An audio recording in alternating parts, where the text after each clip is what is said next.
G'day guys and welcome. My name's Michael and I am the Dead Aussie Gamer, here to share with you my tips, tricks, ideas and strategies for playing and running tabletop role-playing games.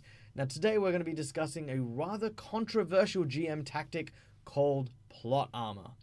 Now plot armor refers to a GM who has protected a player character, whether it's by fudging dice rolls, whether it's by mitigating effects or penalties, or hell, even twisting the narrative itself to circle around protecting a character. This is what plot armor is. There are many reasons why a GM might use plot armor. It could be that the character is integral to the story. It could be that the player that is embodying this character is such a good role player that removing that character will take a piece of the game with it. There are tons and tons of reasons to justify plot armor, but there are equally tons and tons of reasons why you should not be using plot armor. There are two major schools of thought on this, and whichever side of the fence you fall on, please leave comments below. I'd love to get into a discussion about plot armor, but for today, we are going to be discussing the uses of plot armor, where it's actually an effective GMing tool, the risks that you run from using plot armor in your game, and how to break, crack, and dissolve plot armor that you have already used. So, first and foremost, plot armor use. Why would we use plot armor? Well, I've already mentioned a couple things, like obviously an integral character. Let's say that you write a campaign, and your campaign involves finding the lost heir to a kingdom. You as the GM, in your great wise wisdom, have decided that one of these heirs is in fact a PC. You are now gearing everything up. It moves into its twilight hour. The group has leveled up and they are finally level 17. They have actually learnt already that this character, this person, is now heir to the throne, and they must abdicate the steward of their kingdom so that they may take their rightful place, and he fell down a hole and has broken his neck and died.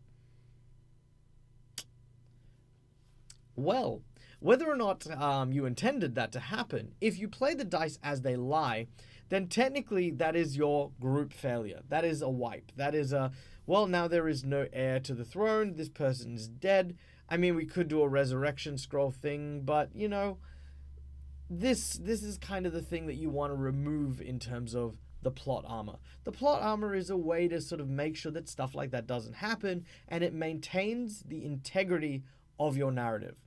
So instead of having them slip down a hill and break their neck after taking 20d6 points of damage, have it so that as they fall down tumbling over this hill, they take a certain amount of damage, then they get snagged onto a low-hanging vine.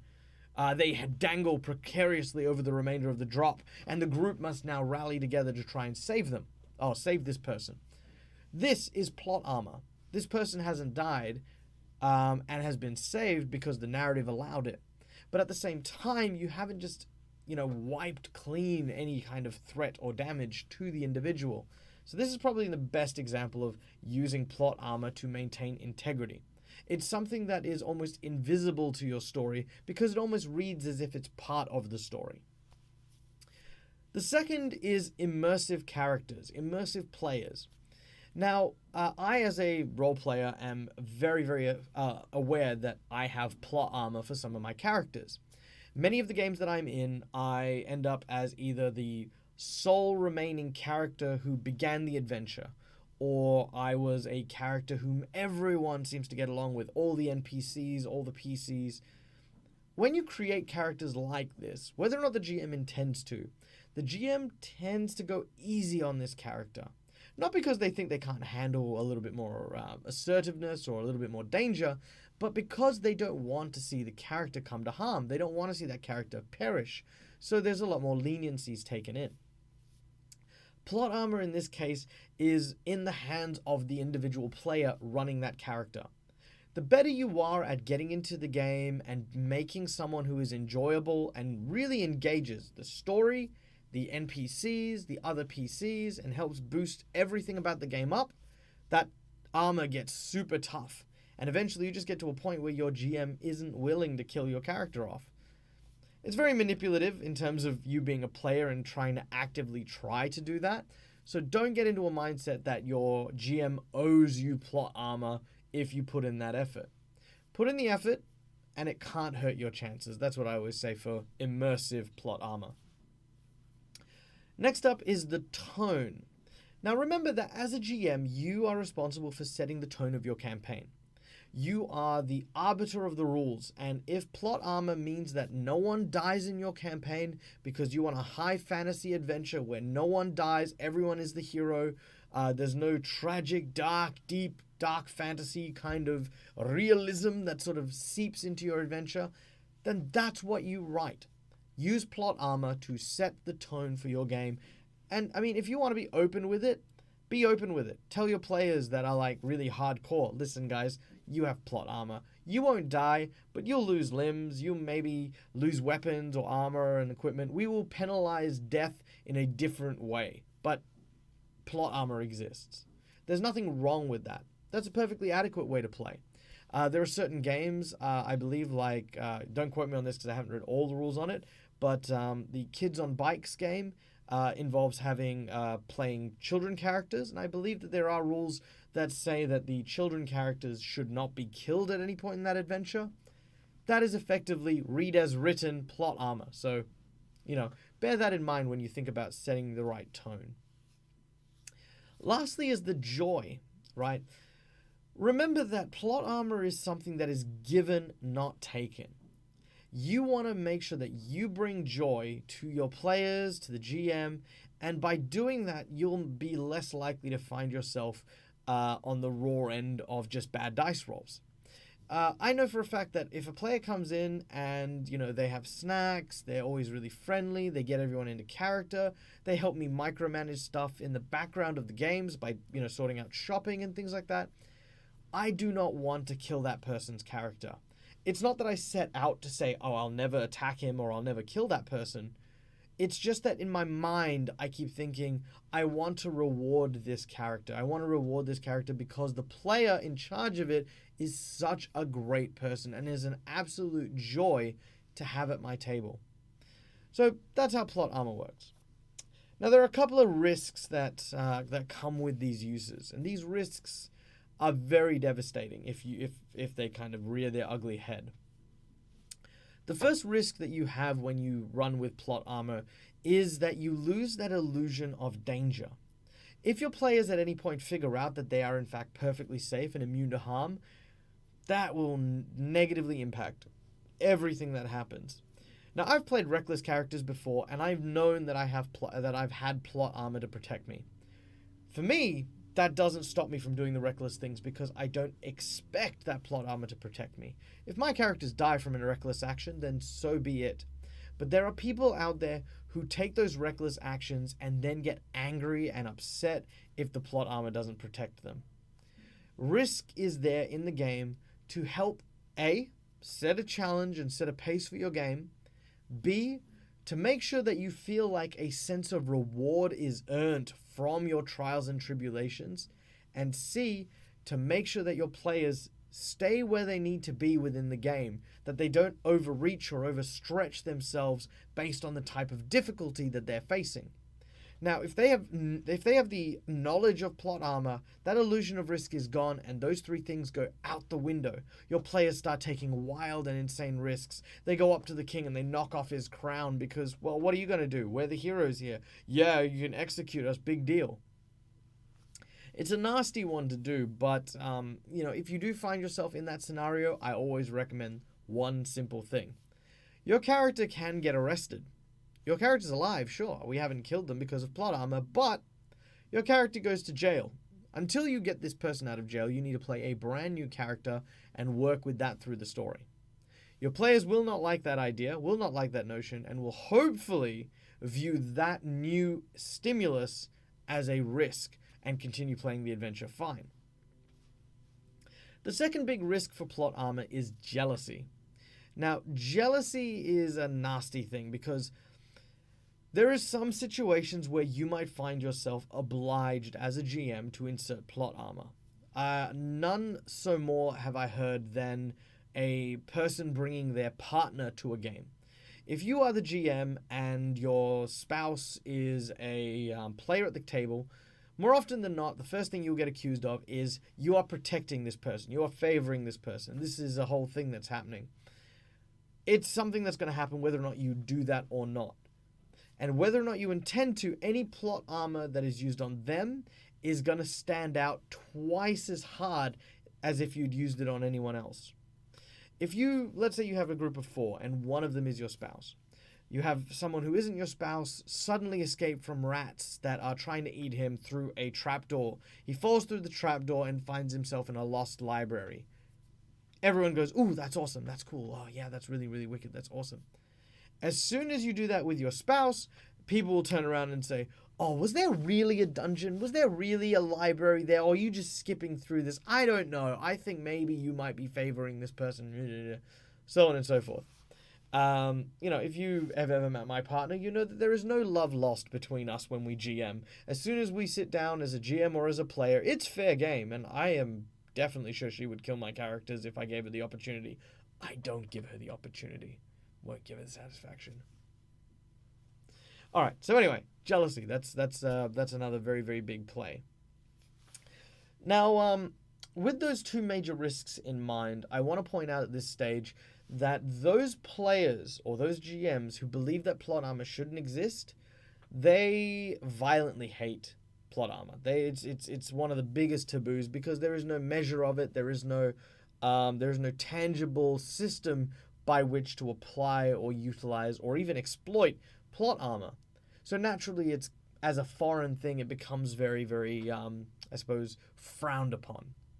What you need to remember is that when you use plot armor, you want to make sure that it is invisible. Don't just have good things happen to certain characters, and certainly don't focus on one single character. Spread it out evenly, so that the armor is protecting the group, not an individual. But also remember that your armor doesn't need to protect all of the bad stuff that happens. Bad stuff needs to be able to happen to the group. Bad stuff needs to be able to be explained. Like I mentioned in that scenario where the crown prince fell into a hole and got snagged by a vine, that's exactly what you want to do with plot armor. Yes, something bad has happened. This has happened. This is what I planned the entire time, not 20d6 points of damage that would kill you. So that being said, that's what you want to make sure you do while using plot armor. Now let's say that you've applied plot armor to a character. Let's say that someone has become accustomed to the notion of being pulled out or saved at the last minute. What do we do when we're dealing with this kind of character? Well, at this point, we want to start to crack and or break our plot armor. The first thing you need to do is don't negate the penalties. Don't negate the penalties entirely. As I was saying before with the whole, pit and stuff like that, if you find a scenario where your player is becoming reckless, like they rush into a large group of orcs who are wielding axes and stuff like that, leave a permanent scar. Leave something that is going to remain with that character to remind them that, well, yes, you've got plot armor and you may have become aware of it, but I am not pulling my punches on you. Have a big swing go down and have them lose an eye. Give them a 10% miss chance on all melee attacks until they have their regenerated eye back. This, I guarantee you, will wake people up and get them away from the idea that plot armor will protect them. The second thing for plot armor, if you want to break or start to crack that armor, is stacking what I like to call death flags.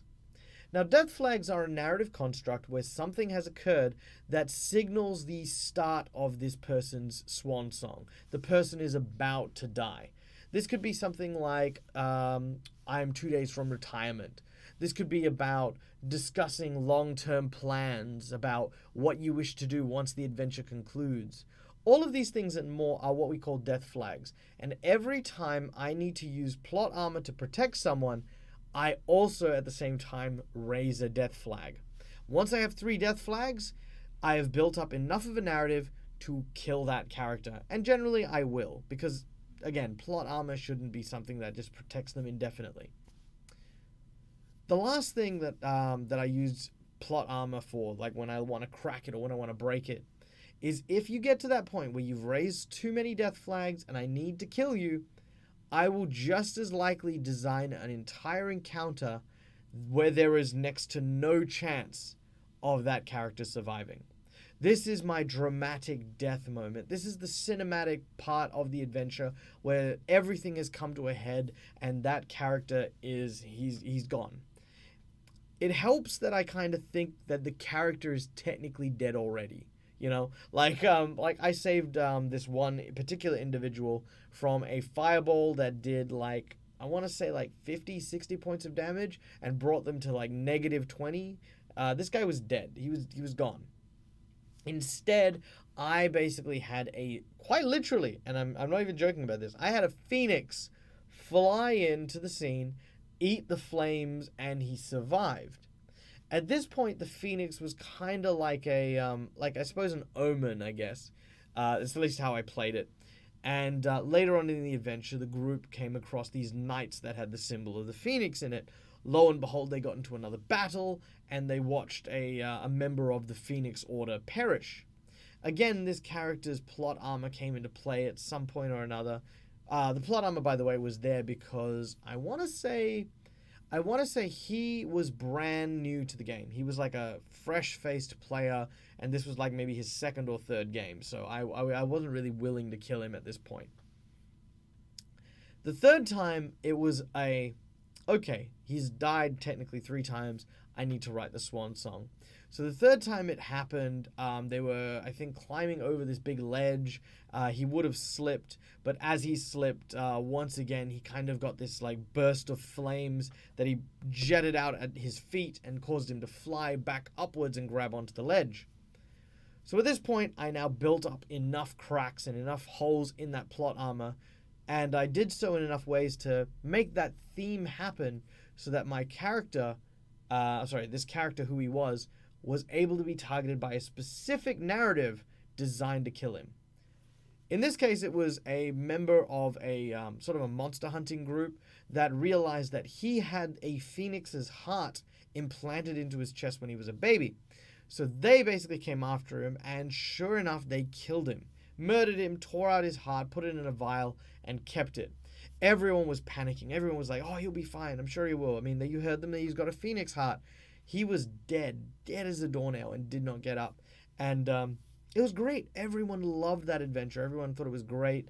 The player, who by this stage was maybe 6 or 7 games in, thought it was awesome and was already considering his new character. So, plot armor can crack, and it can indeed break. Just remember that when we look at, using them for our campaigns. Alright guys, the last thing I want to leave you with, I know I said the last thing before, but the last thing now that I want to leave you with, is that for those of you who don't use plot armor, who actually condemn your GMs from using plot armor, what I'd like you to do is remember one clear thing. The GM has a story in mind, has a story that they want to tell despite players also wanting their autonomy throughout the game. Both parties want to tell the story, and plot armor is just a way of telling it. If you don't like it, don't necessarily stand up in the middle of a table with your outrage and throw it out there onto the table. Wait for a while, go and talk to your GM, say, hey, listen, this is a thing. If you are using plot armor, don't use it on me. But certainly don't dictate to your GM, this is how you must play, this is what you must do. Because most of the time they're using plot armor without even realizing it. They just like this character. They just need this character for the story. It never comes into the mindset that I am protecting him. That's not the action that happens. So be very understanding, be considerate, and of course be very accommodating, because whoever the GM happens to be, I am sure they will very much appreciate you being open, honest, and communicating your feelings towards this particular GM tool. Alright guys, thank you so much for joining us. I hope you enjoyed this video. If you did, hit that like button, hit that subscribe button. Go check us out on all the social media stuff we've got down below. Come say hi on Discord. I love chatting with people, and of course, we always get into really interesting discussions here and there. And of course, if you want to help support the Dead Aussie Gamer, head on over to our Patreon at patreon.com/deadaussiegamer, where you can get a whole bunch of rewards, secret acting videos, and of course, come and join me for several games. And, well, till next time, guys, as always, from the Dead Aussie Gamer, game hard or die trying. See yas!